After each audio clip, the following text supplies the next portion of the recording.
The Great Hall of the Galactic Council stretched far beyond what human eyes could see. Massive pillars made of crystallized starlight held up a ceiling that showed the swirling colors of distant galaxies. Representatives from 47 different alien species sat in circular rows, their forms as different as the stars themselves. Ambassador Sarah Chen stood at the center of it all, her simple blue uniform looking plain next to the glowing robes and biomechanical armor of the alien delegates. She held a small device in her hand that contained humanity's formal application to join the Galactic Council. After 3 years of talks, tests, and meetings, this was the moment that would decide Earth's future among the stars. The Zephyrian Chancellor Kethvar rose from his seat, his tall gray form casting a long shadow. His large black eyes showed no emotion as he looked down at the human ambassador. The Zephyrians were one of the oldest and most powerful species in the Council. When they spoke, others listened. "We have reviewed humanity's request," Kethvar said, his voice echoing through the hall. "We have studied their history, their technology, and their nature. The Council must now decide if these beings called humans are ready to join our peaceful alliance." Sarah felt her heart beating faster, but she kept her face calm. Behind her, the small group of human diplomats waited in silence. They had worked so hard to get to this moment. Earth had shown its best technology, shared its art and music, and proved that humans could travel between the stars. They thought they had done enough. "The humans have indeed achieved faster-than-light travel," said Delegate Morpheus, a being that looked like flowing water held in the shape of a person. "Their ships are crude but functional. They have established 12 colonies beyond their home system." "Yes," added Counselor Vextra, whose insect-like form clicked as she spoke.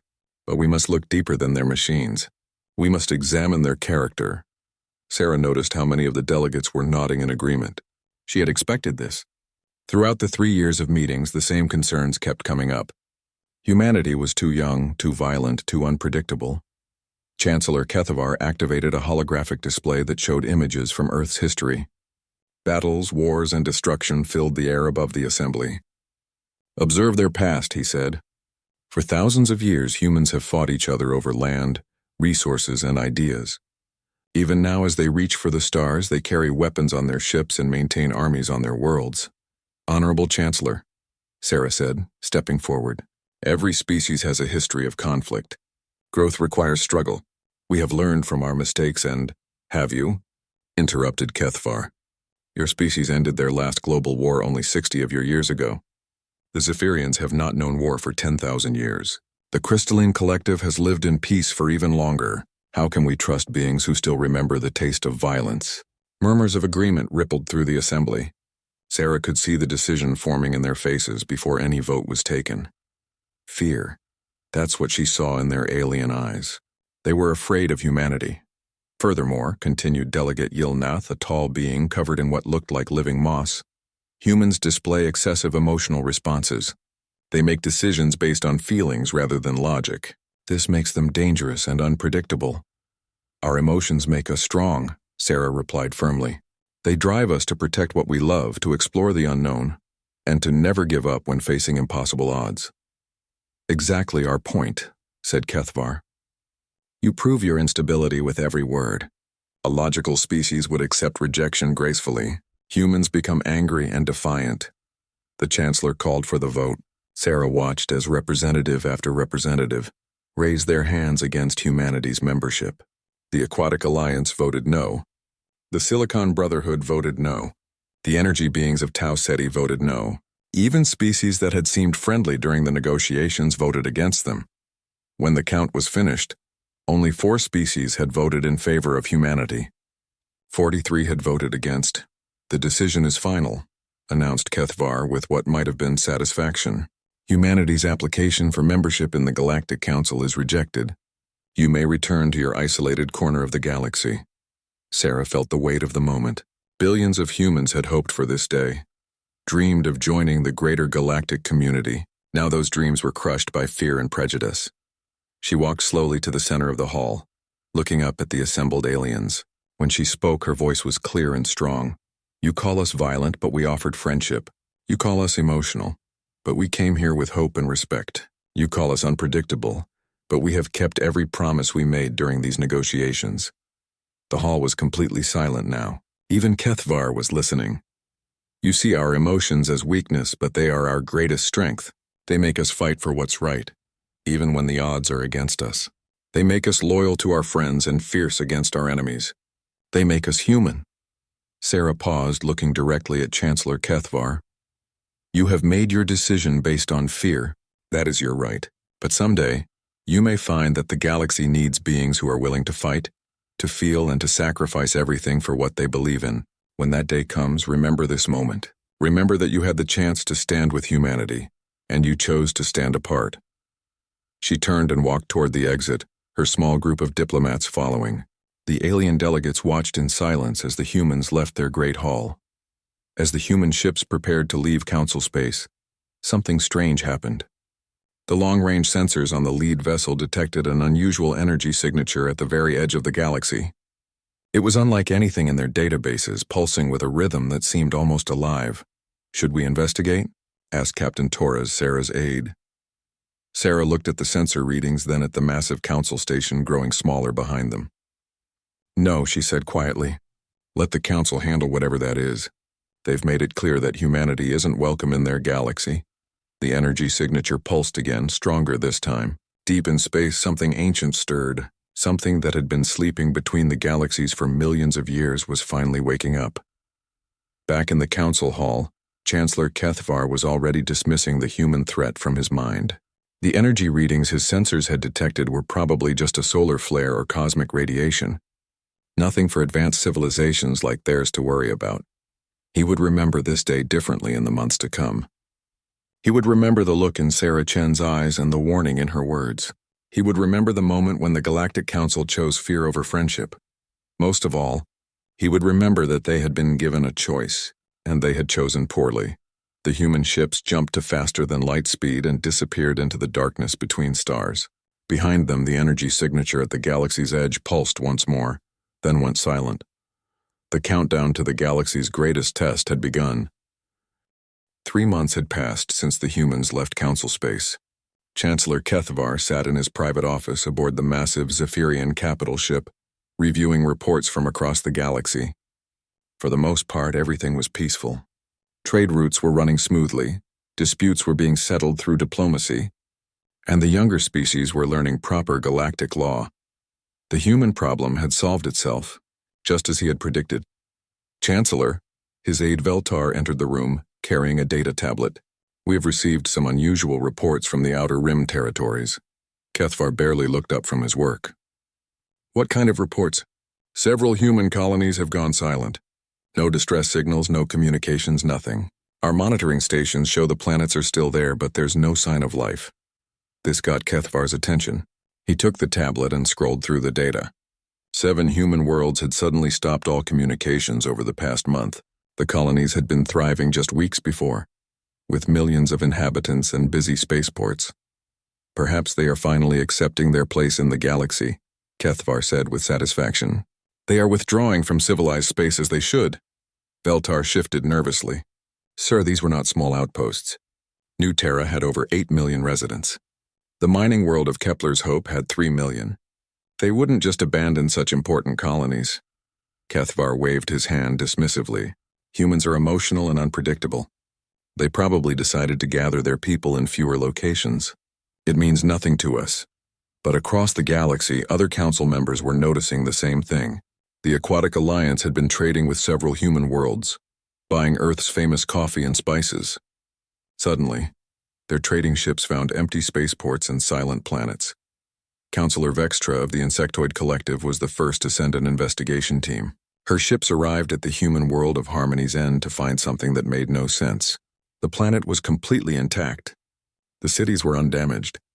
The power plants were still running, but every single human was gone.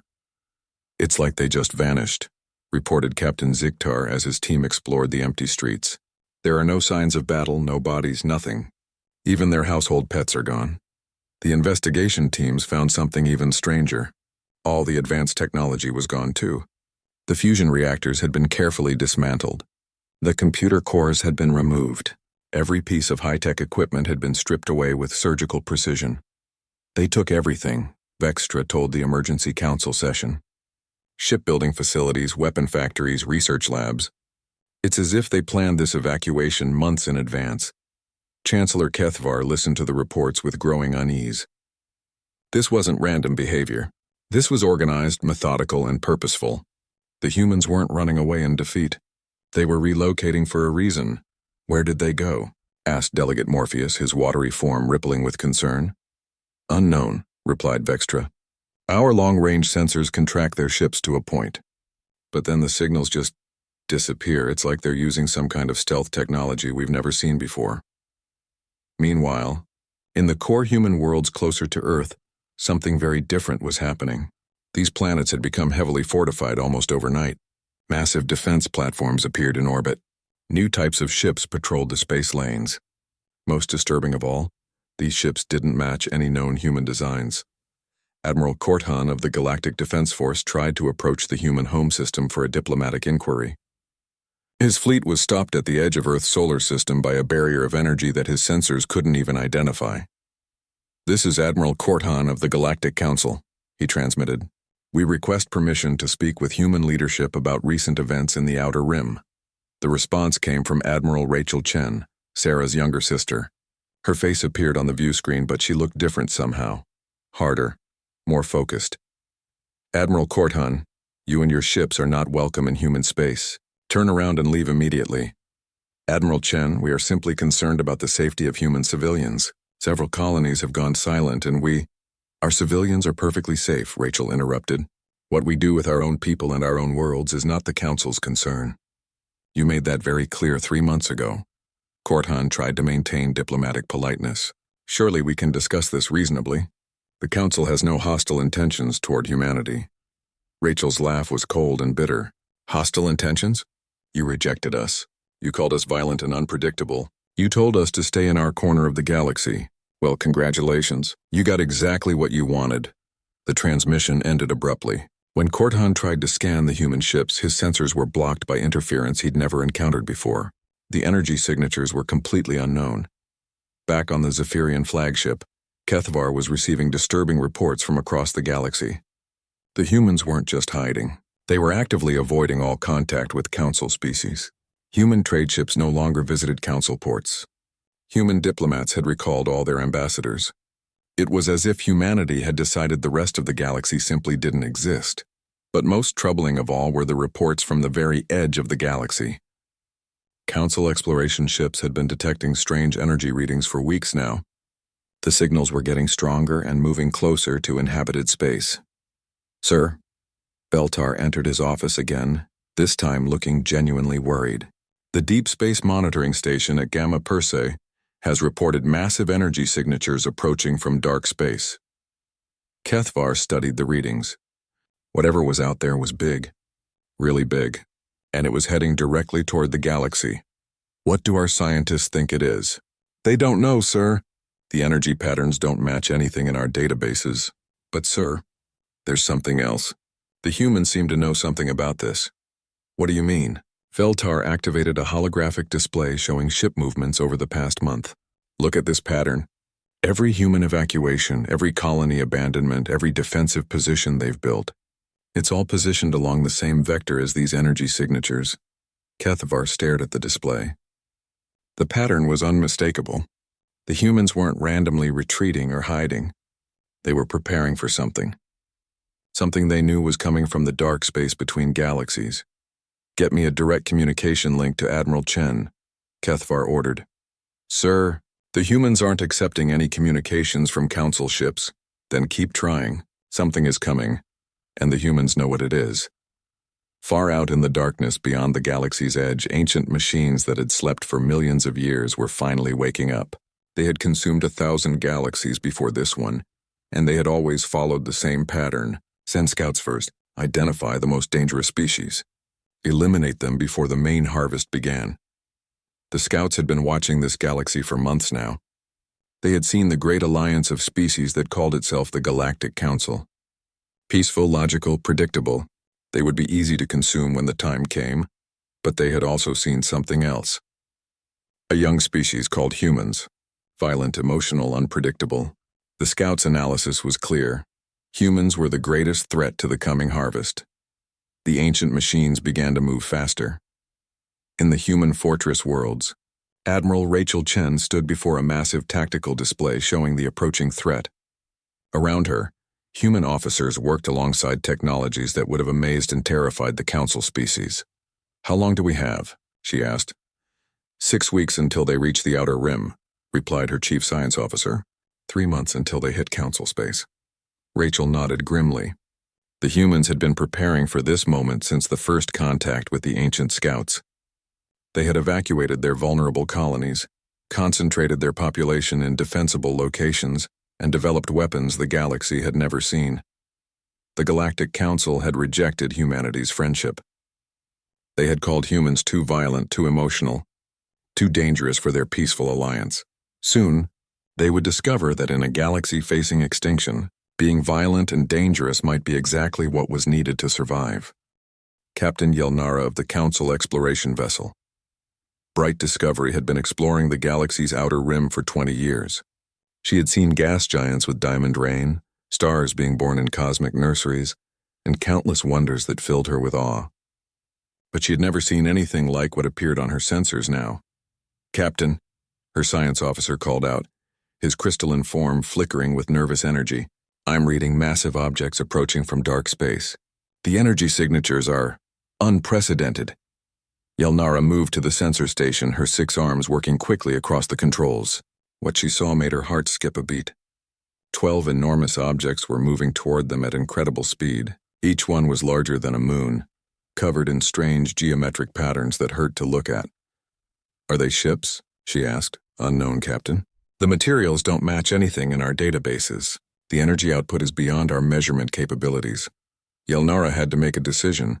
Her orders were to investigate any unusual phenomena in this sector. But every instinct she had developed over decades of exploration was screaming at her to run. "Send a message to Council headquarters," she ordered. "Tell them we've found something that requires immediate attention. Then prepare to—" Her words were cut off as one of the massive objects suddenly changed course and headed directly toward them.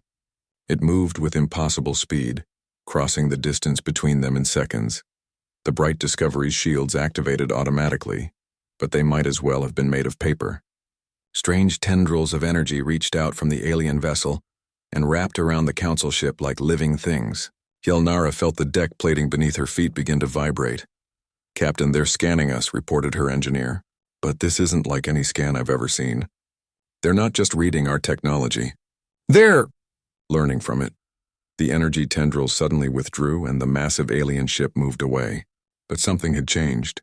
Yelnara could see new structures growing on the alien vessel's surface, structures that looked suspiciously similar to Council technology.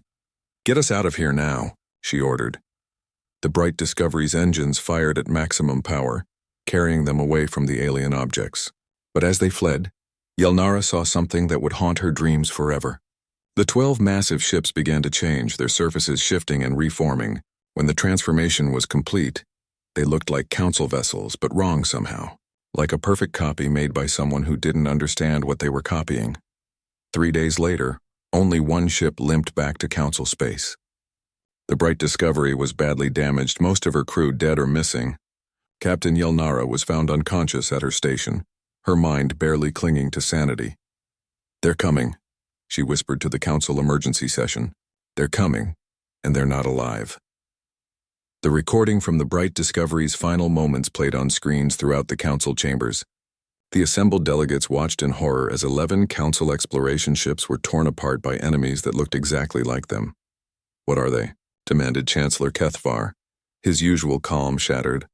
"We believe they are ancient machines," reported Chief Science Advisor Morden.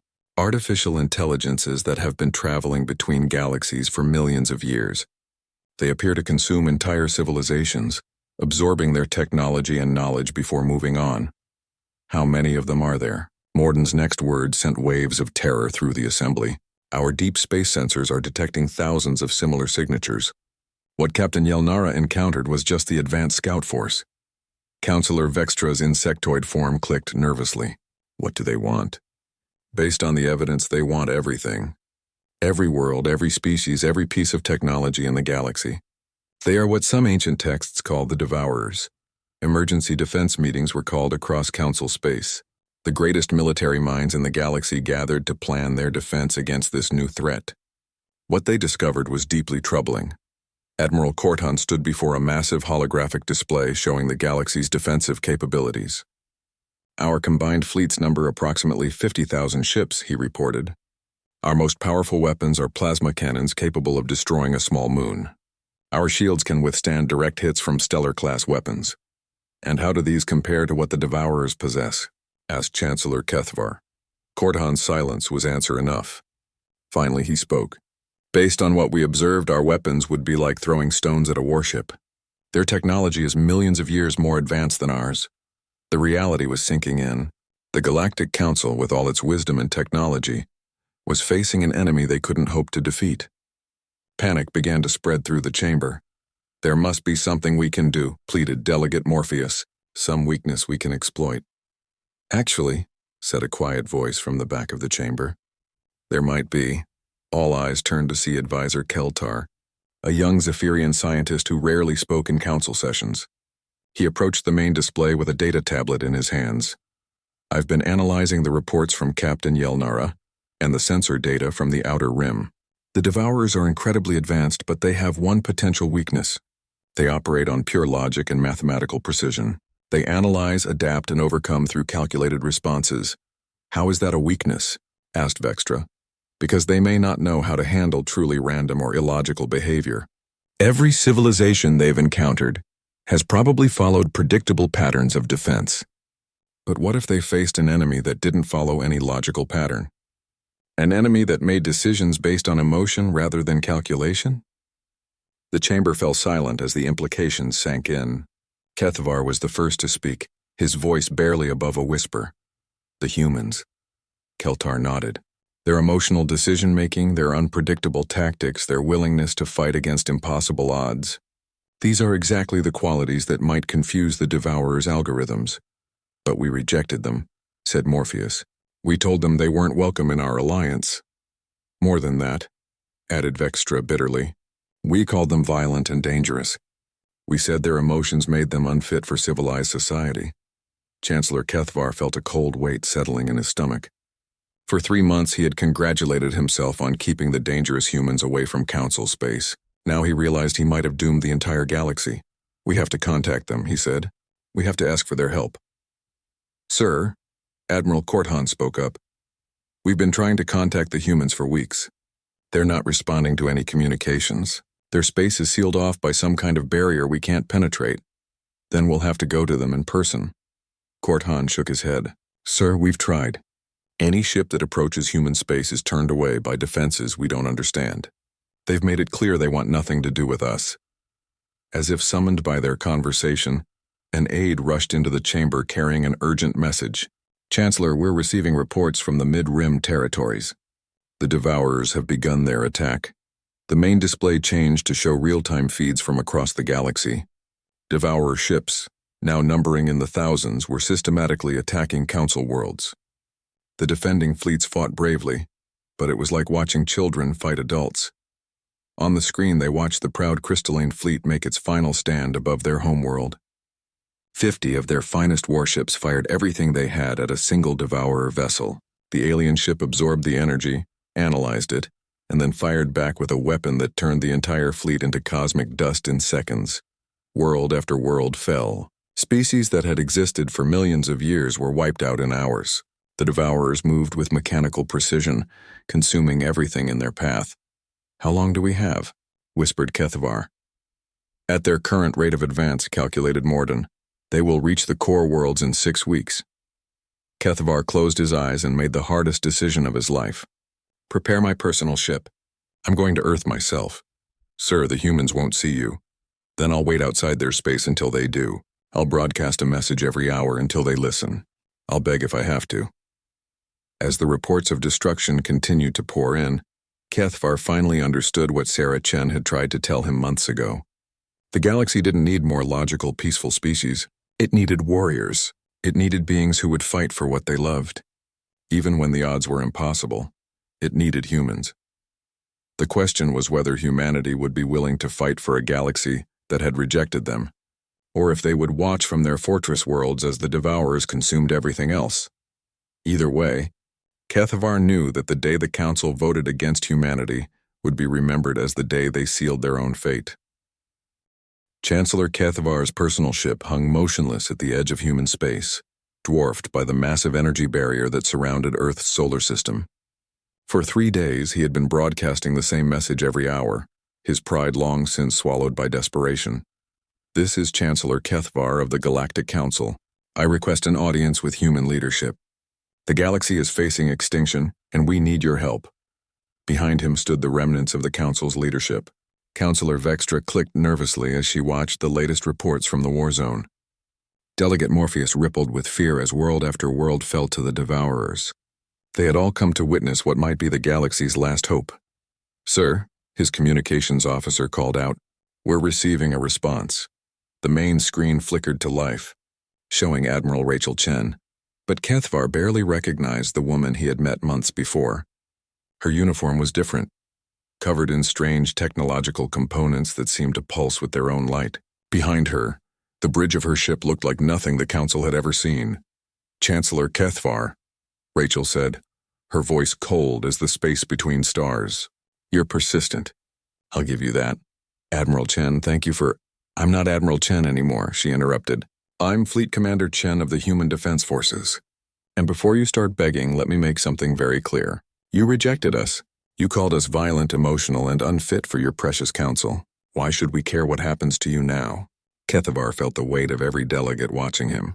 This was the moment that would decide the fate of billions. "Because we were wrong," he said simply. "We were afraid of your strength, so we called it violence.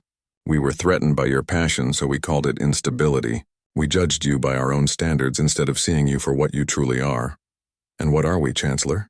Survivors, warriors, the one species in this galaxy that might be able to stop the Devourers." Rachel's expression didn't change. "You think we haven't been fighting them already? You think we've been hiding in our fortress worlds for fun?" The screen split, showing tactical displays that made the Council delegates gasp. Hundreds of ships moved through space in formations they had never seen before. But these weren't normal Council-style vessels. They looked organic somehow, with flowing lines and surfaces that seemed to shift and change. "For the past 4 months," Rachel continued, "while you were congratulating yourselves on getting rid of the dangerous humans, we've been at war. The Devourers found us first, just as they always do. They target the species they consider most dangerous. You've been fighting them." Vextra clicked in amazement. "But how? Our most advanced fleets couldn't even scratch their hulls." Rachel smiled, but there was no warmth in it. "That's because you've been fighting them the wrong way. You used logic against beings that are pure logic. You used predictable tactics against enemies that calculate every possible move." The tactical display zoomed in on a battle happening in real time. Human ships were engaging a Devourer vessel, but their movements made no sense. They zigzagged randomly, fired weapons in seemingly wasteful patterns, and broke every rule of space combat the Council had ever learned. "You see," Rachel explained, "the Devourers analyze their enemies and adapt accordingly, but they can't adapt to chaos. They can't predict actions that have no logical basis. When we attack them with pure human stubbornness and emotion, their processing systems overload trying to calculate our next move." Kethavar watched in amazement as the human ships somehow forced the massive Devourer vessel to retreat. It was impossible by every law of military science he knew, but it was happening. "How did you learn to fight them?" he asked. "The hard way," Rachel replied grimly. "They hit our outer colonies first, just like they're hitting yours now. But we had something you don't have. We had humans who refused to die quietly." The screen changed to show the interior of a human ship. Kethavar's eyes widened as he saw crew members working alongside technology that seemed to be partially biological. Cables that looked like veins pulsed with energy. Control panels grew from the walls like living tissue. "We didn't just fight the Devourers," Rachel said. "We studied them. We captured their technology and reverse-engineered it. Then we did something they never expected. We merged their cold logic with human intuition. The result is ships that think like machines but fight like humans." Delegate Morpheus formed a tendril of concern. "That technology, it looks dangerous." "How do you control it?" "We don't," Rachel said bluntly. "That's the point. These ships are part Devourer technology and part human will. They're unpredictable because we're unpredictable. They adapt because we adapt. and they fight with a fury that no purely logical being can understand. Fleet Commander, HFY said carefully, the Devourers are systematically destroying every Council world. In 3 weeks, they'll reach the core systems. Billions will die unless we can stop them. I know, Rachel replied. We've been monitoring your communications. We've watched your fleets get torn apart. It's almost funny in a dark way. You spent so much time being afraid of human violence, and now violence is the only thing that can save you. The bridge fell silent except for the hum of alien technology. Finally, HFY spoke the words that would haunt him forever. We're begging you, please help us. Rachel stared at him for a long moment. Behind her, other human officers watched with expressions HFY couldn't read. Finally, she spoke.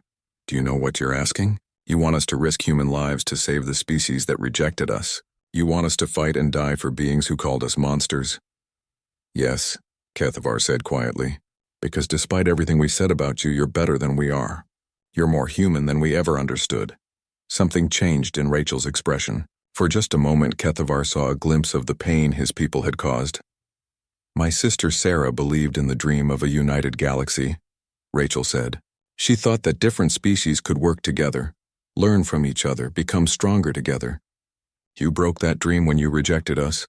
We can rebuild it, HFY said desperately. If we survive this, we can create the galaxy Sarah envisioned. One where differences are strengths, not threats. Rachel was quiet for a long time. When she finally spoke, her voice was softer. There's something you need to understand, Chancellor. If we do this, if we help you fight the Devourers, we're not doing it for the Council. We're not doing it for your approval or your gratitude. We're doing it because it's the right thing to do. Because that's what humans do when innocent people are in danger. Even if those people hate us, does that mean? It means we'll fight. But we fight our way, with our tactics and our technology. And when this is over, things are going to be different. The galaxy is going to have to accept that humanity isn't going away. We're here, we're dangerous, and we're exactly what you need us to be. The transmission ended, leaving the Council delegates in stunned silence.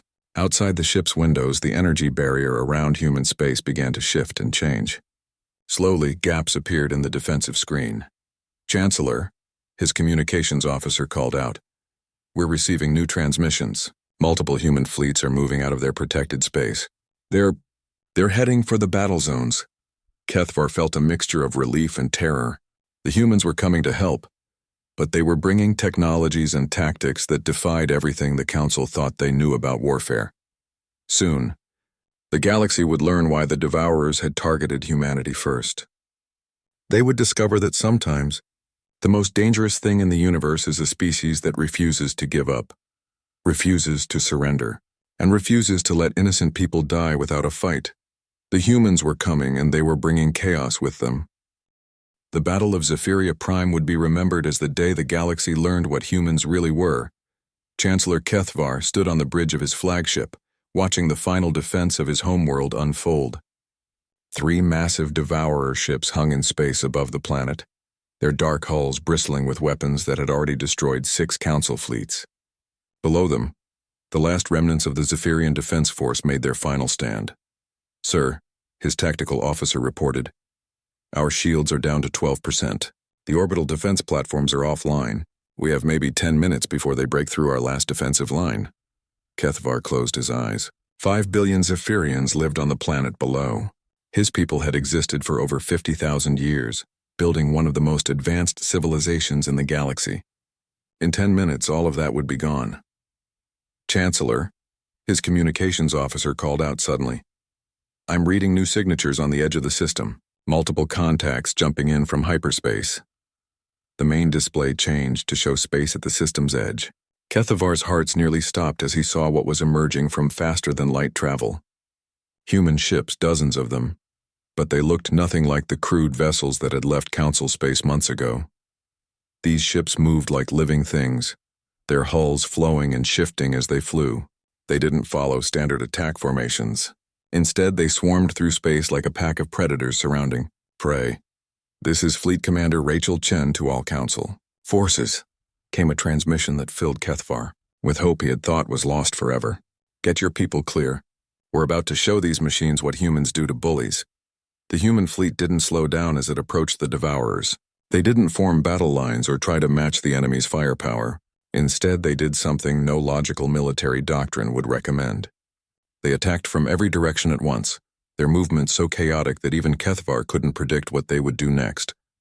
The lead Devourer ship fired its main weapon, a beam of energy that could split a moon in half.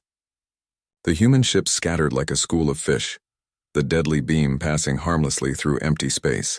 Then they regrouped and attacked from a completely different angle. "How are they doing that?" breathed his tactical officer. Kethvar was wondering the same thing. The human ships moved with impossible coordination despite their chaotic patterns. It was as if each ship was thinking independently while somehow working toward the same goal. The answer became clear as the battle continued. The human vessels weren't just ships anymore. They were hybrid creatures, part machine and part living organism, guided by human intuition and alien logic working together. When the Devourers tried to predict their movements, the humans changed tactics. When the machines adapted to the new tactics, the humans did something completely different. But it was more than just unpredictability. Kethvar watched in amazement as human ships threw themselves into harm's way to protect damaged council vessels. One human cruiser took a direct hit that should have destroyed it, just to shield a Zephyrian refugee transport. The ship survived somehow, its living hull regenerating the damage even as it continued fighting. "They're protecting us," Vextra clicked in wonder from her position at a secondary station. "They're risking their lives for our civilians." "Of course they are," Kethvar said quietly. "They're human." The battle reached its climax when the largest Devourer ship began charging a weapon that could destroy the entire planet. Energy readings spiked beyond anything the Council sensors had ever recorded. The machine was preparing to end 5 billion lives in a single shot. That's when Rachel Chen did something that would become legend. Her flagship, a beautiful fusion of human engineering and captured Devourer technology, flew directly at the massive enemy vessel. She was transmitting on all frequencies and her words would be remembered for generations. "You want to know what makes humans different?" She called out to the mechanical intelligence trying to destroy her homeworld. "We don't calculate odds. We don't run probabilities. When someone threatens innocent people, we don't ask if we can win. We ask what's right." Her ship slammed into the Devourer vessel's weapon array just as it fired. The explosion lit up half the solar system. When the light faded, both ships were gone, but the planet was still there. The remaining Devourer ships, their command vessel destroyed, began to retreat. The human fleet pursued them, but not with the cold efficiency of machines. They fought with fury, with passion, with the determination of beings who had just watched their leader sacrifice herself for people who had once rejected them. "Fleet Commander Chen," Kethvar transmitted desperately. "Please respond." Silence filled the communication channels. Then, impossibly, a familiar voice crackled through the static. "I'm still here, Chancellor. Takes more than that to kill a human." On the tactical display, Kethvar saw a small escape pod being recovered by a human rescue ship. Rachel Chen had survived, though her flagship was gone. Over the following weeks, the pattern repeated across the galaxy. Human fleets appeared wherever the Devourers attacked, fighting with tactics that defied military logic but somehow worked. They didn't just drive the machines away. They began pushing them back, reclaiming worlds that had been considered lost forever. But the humans did something else that amazed the Council species even more. They taught others how to fight. "The key," Rachel explained to a gathering of Council military leaders, "is to stop thinking like machines yourselves. The Devourers can predict logical responses because they operate on logic, but they can't handle creativity, instinct, and pure stubborn refusal to give up." Slowly, Council forces began to adopt human tactics. Zephyrian pilots learned to trust their instincts instead of their computers. Insectoid swarm fleets discovered the power of emotional bonds between warriors. Even the logical crystalline collective found that sometimes the illogical choice was the right choice. The tide of the war turned completely when human engineers began sharing their hybrid technology. Council ships were refitted with living components that could adapt and grow. Weapons were developed that fired not just energy, but human determination given physical form. 6 months after the Battle of Zephyria Prime, the last Devourer ships were driven beyond the galactic edge. The ancient machines that had consumed 1,000 galaxies had finally met their match in a species they couldn't understand or predict. The victory celebration was held on Zephyria Prime, with representatives from every surviving Council species. Chancellor Kethvar stood before the assembled delegates, preparing to give the most important speech of his life. Today, we offer humanity not just membership in the Galactic Council, he announced, but leadership. We ask them to guide us, to teach us, and to help us become better than we were. The vote was unanimous. 47 species, including many who had voted against humanity before, now begged them to take a place of honor in the galactic community. Rachel Chen, now bearing scars from a dozen battles, stood to accept on behalf of humanity. But her words surprised everyone. "We accept," she said, "but not as your leaders, as your partners." The galaxy doesn't need humans telling everyone else what to do. It needs all of us working together, each species contributing their own strengths. She looked directly at Kethvar. "My sister Sarah dreamed of a galaxy where being different was seen as a strength, not a threat. We'll help you build that galaxy, but only if everyone understands that diversity makes us stronger, not weaker." In the months that followed, the Galactic Council transformed into something unprecedented. Human emotion was balanced by Zephyrian logic. Insectoid determination was enhanced by crystalline patience. Each species learned from the others, creating a civilization more powerful than any that had come before. But they never forgot the lesson the Devourers had taught them. Sometimes survival required more than logic and planning. Sometimes it required the willingness to fight for what was right, even when the odds were impossible. It required courage. It required sacrifice. It required the one thing that made humans truly special in a galaxy full of wonders. It required hope. Chancellor Kethvar kept a recording of Sarah Chen's final words from that day long ago, when the Council had rejected humanity. He played it often, especially when making difficult decisions. Someday you may find that the galaxy needs beings who are willing to fight, to feel, and to sacrifice everything for what they believe in. When that day comes, remember this moment. That day had come, and the galaxy had nearly paid the ultimate price for their fear and prejudice. But they had been given a second chance, and they were determined not to waste it. The Galactic Council had learned that being human wasn't about being perfect. It was about being willing to do what was right, no matter the cost. And in a universe full of dangers, both known and unknown, that might be the most valuable quality of all.